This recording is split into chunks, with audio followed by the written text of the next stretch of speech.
ساری دنیا کی نظر اسلام آباد پہ ہے، پاکستان پہ ہے، وہ شروع ہیں اور پاکستان وہ کام کر چکا جو پاکستان نے از خود ذمہ داری محسوس کی اور دنیا نے ہم پہ ٹرسٹ کیا کہ ایران اور امریکہ کو آمنے سامنے بٹھایا جائے اور جو کم سے کم وہ نکات جن پہ اتفاق ہو کے بات چیت کو ہم آگے بڑھا سکتے ہیں ہم اسے لے کے چل سکیں۔ اب ہمارے لیے یہی بات ضروری تھی کہ پہلے ایرانی وفد آیا تھا جو 70 رکنی بتایا گیا اور اس میں وہ لوگ ان بچیوں کی تصاویر لگا کے جہاز پہ آئے جو شہید ہوئی تھی اسرائیل کے اور امریکہ کے حملے میں، اور پھر ان کے ساتھ جو اسٹیٹ بینک کے گورنر تھے، جنرلز تھے، عباس عراقچی جو ان کے وزیر خارجہ ہیں، پھر امریکی نائب صدر آئے اور ان کے ساتھ ان کے قومی سلامتی کے مشیر، اور پھر جارد کشنر، سارے یہ لوگ وٹکاف تھے، موجود تھے، ساری ٹیم تھی، ان کی پرائم منسٹر سے بھی ایک میٹنگ ہو چکی ہوئی ہے اور اس وقت وہ مذاکرات جاری ہیں جس پہ ہمارا یہ تھا کہ کم سے کم اعلان اسلام آباد ہونا چاہیے اور پھر جو جنگ بندی ہوئی ہے، جو سیز فائر ہوا ہے، اس کو آگے بھی بڑھایا جائے اور جو معاملات طے ہو سکتے ہیں وہ کر کے اور باقیوں کے لیے دونوں اطراف کی کمیٹیاں بھی بنیں اور اس کے اندر دیگر ممالک کو بھی شامل کر لیا جائے تاکہ وسیع تر مذاکرات ہو سکیں۔ وہ معاملات سارے چل رہے ہیں یہاں پہ اور ہم انتظار کر رہے ہیں اس میٹنگ کے اعلامیے کا، کیونکہ ابھی وہ کافی ٹائم ہو گیا ہوا ہے، اس وقت تقریباً 1 گھنٹہ 8 منٹ میری اطلاع کے مطابق تو ہو چکے ہوئے ہیں اور اس سے پہلے پرائم منسٹر کی ملاقات کی ویژول سارے آ چکے ہوئے ہیں جو جے ڈی وینس کے ساتھ ان کی ٹیم کے ساتھ ہوئے، اور ایرانی جو آئے ہوئے ہیں حکام ان کے ساتھ بھی ہماری 2 طرفہ ملاقات اور ملاقاتیں ساری ہونی ہیں، لیکن اصل ایشو یہ تھا کہ پہلے یہاں پہ جو مذاکرات ہیں وہ شروع ہوں اور اس کو نتیجہ اس طرح کا نکلے کہ ایک پائیدار امن کی دنیا میں بنیاد بنے، آبنائے ہرمز کھل جائے، ایران کے ساتھ جو زیادتیاں کی گئی ہیں جو ان کے ایسٹس منجمد ہیں وہ بحال ہوں، وہاں پہ مزید حملے نہ ہوں، یہ کم سے کم بنیاد ہیں جو ان مذاکرات کے ساتھ لے کے چل رہے ہیں ہم۔ صحیح۔ عامر صاحب، جیسا کہ دونوں ڈیلیگیشنز کی جانب سے ایک الگ الگ میٹنگ ہوئی ہے پی ایم سے، تو لگتا ہے کہ بیک چینل پہ کچھ پوائنٹس پر کچھ سافٹ انڈرسٹینڈنگ بھی ہوئی ہے، یہ کافی ہیلپ فل رہی ہے؟ جی بالکل، دیکھیں جب very difficult to say information not coming out عامر یہ صاحب اس سے پہلے بے شمار جی میں سن رہا ہوں، میری آواز ٹھیک آ رہی ہے آپ کو؟ جی بالکل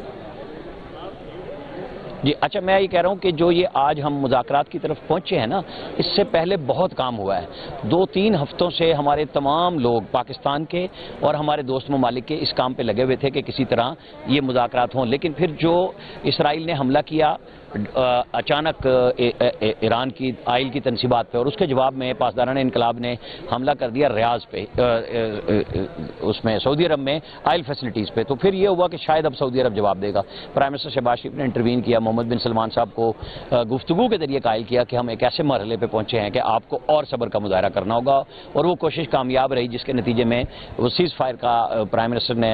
ایک تجویز دی اور دونوں نے مان لی۔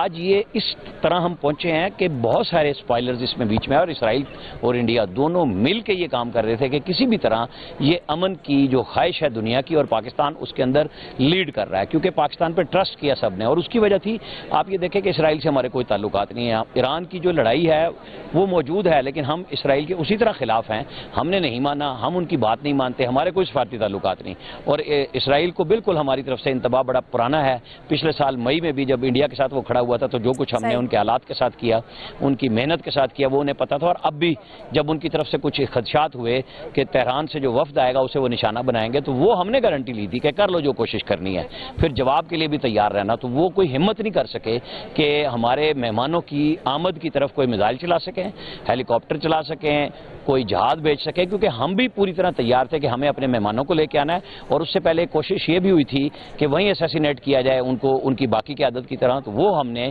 چیک کر کے امریکہ کو بتا دیا تھا کہ اگر یہ کام ہوا تو پھر مذاکرات نہیں ہو سکیں گے، اور پھر اسرائیل کو پیچھے ہٹنا پڑا۔ تو یہ وہ ساری آپ کہیں نا کہ لمحہ بلمحہ ہر لمحے ایک سچویشن تبدیل ہوتی ہے، بنتی ہے اور بگڑتی ہے، اور اس کے نتیجے میں پھر یہ مشکل آج جس پہ پوری دنیا کی خواہش تھی، دیکھیں نا ہمیں ساری دنیا سے خطوط آ رہے تھے، ساری دنیا سے کالز آ رہی ہیں ہمارے پرائم منسٹر کو، ہمارے ڈپٹی پرائم منسٹر کو، چونکہ لوگوں کی خواہش تھی کہ امن چاہیے، آبنائے ہرمز کھلے، اور ہماری یہ خواہش تھی کہ ایران کے ساتھ جو زیادتی ہے وہ بھی نہ ہو، اور جو گلف میں ایران نے جواباً کی ہے وہ بھی رک جائے تاکہ سب لوگ امن و آشتی سے رہیں۔ لیکن کب کیسے ہوگا اس میں ابھی بڑا ٹائم لگے گا، لیکن پہلا مرحلہ یہی ہے کہ جنگ بندی ہو اور معاملات گفتگو سے حل کیے جائیں۔ بالکل، اور یہ بھی ایک سوال ہے، لوگ بالکل جاننا چاہ رہے ہیں کہ جنگیں رکوانے کا کریڈٹ لینے والوں کی جنگ پاکستان نے کیسے رکوائی اور کیسے رکوائے گا۔ بہت شکریہ فی الوقت کے لیے عامر الیاس رانا صاحب، آپ ہمارے ساتھ موجود تھے۔ تو ایکسپریس نیوز کی خصوصی ٹرانسمیشن کا آغاز کرتے ہیں، اور اس کی وجہ یہ ہے کہ پاکستان کی پوری تاریخ میں حفظہ اگر ہم دیکھیں پچھلے 70-80 سالوں میں شاید ہی ڈپلومیٹکلی اور سفارتی اعتبار سے اتنا اہم موقع آیا ہو کہ جو کہا جاتا ہے، جس پر ہیش ٹیگ بھی چل رہا ہے، آل آئیز آن اسلام آباد، اور وہ دیکھنے کو بھی ہمیں یہی مل رہا ہے کہ جو سگنیفیکنس ہے اس دورے کی، جس میں vice president J D Vance وہاں پر موجود ہیں، اس کے علاوہ باقر کالیباف موجود ہیں، اور یہ دوسرا موقع ہے جب کوئی امریکن وائس پریزیڈنٹ پاکستان کے دورے پر آئے ہیں پچھلے 20 سالوں میں، آفٹر جو بائیڈن جو کہ پیپلز پارٹی کے دور میں یہاں آئے تھے، اور اب پوری دنیا کی جو نظریں ہیں وہ اسلام آباد پر مختلف وجوہات کی وجہ سے ہیں۔ پہلی یہ ہے کہ اس جنگ سے ہم کہہ سکتے ہیں کہ معاشی اعتبار سے پوری دنیا متاثر ہوتی ہے۔ اس کی وجہ یہ ہے کہ پاکستان میں انفلیشن ہم نے دیکھی، ہم نے یورپ میں انفلیشن دیکھی، ہم نے ہندوستان میں ایل این جی کی شارٹیجز دیکھیں، اور وہاں پر بھی ہمیں دیکھنے کو ملا کہ لمبی قطاریں ہیں اور لوگ لائنوں میں بہت ہی زیادہ پریشان کن حالات میں وہاں پر سروائیو کر رہے تھے۔ So we have just not saved Pakistan itself by inflation, بلکہ پوری دنیا کی نظریں اسی لیے پاکستان پر تھیں کہ اس جنگ کے رکنے سے عالمی معیشت اور دنیا بھر کا امن بھی اس کے ساتھ اٹیچ تھا، اور ساتھ ساتھ یہ کہ ایران کا جو ڈیلیگیشن ہے، اب ریلکٹنس تو دکھائی دے رہی تھی، لگ یہی رہا تھا کہ جس طرح سے ان کے اسپیکر نے بھی یہ کہا کہ ہمیں یو ایس پر ٹرسٹ تو نہیں ہے، لیکن ہم خیر سگالی کے جذبے کے ساتھ یہاں پر آئے ہیں، بیکاز ہم ایکسپیکٹ کرتے ہیں کہ اگر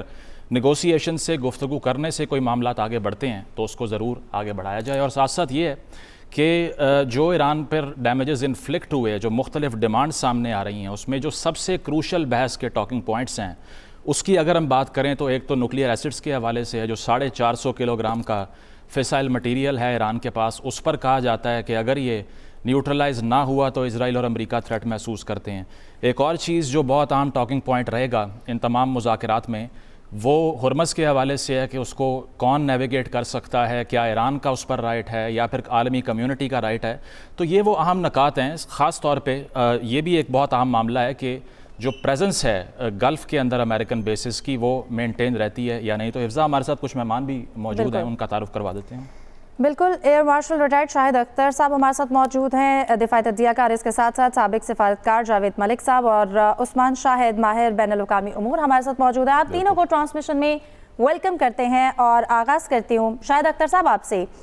جیسے کہ مزمل نے اپنی انٹرو میں بتایا، اس کے ساتھ ساتھ آج کی ٹاکس میں اگر ہم ایران کی سائڈ دیکھیں تو ایک سائیکولوجیکل بیگیج بھی ہے، بیکاز ایک ڈسٹرسٹ کا جو ایلیمنٹ ہے ہم وہ بھی دیکھتے ہیں ایران کی سائڈ سے، بیکاز بہت اس طرح کے ہم نے دیکھے کہ نیگوسیشنز ہوئی ہیں، معاہدے ہوئے ہیں، لیکن اس کے باوجود بھی ان کا امریکہ کی سائڈ سے اگر ہم دیکھیں تو ایک ڈسٹرسٹ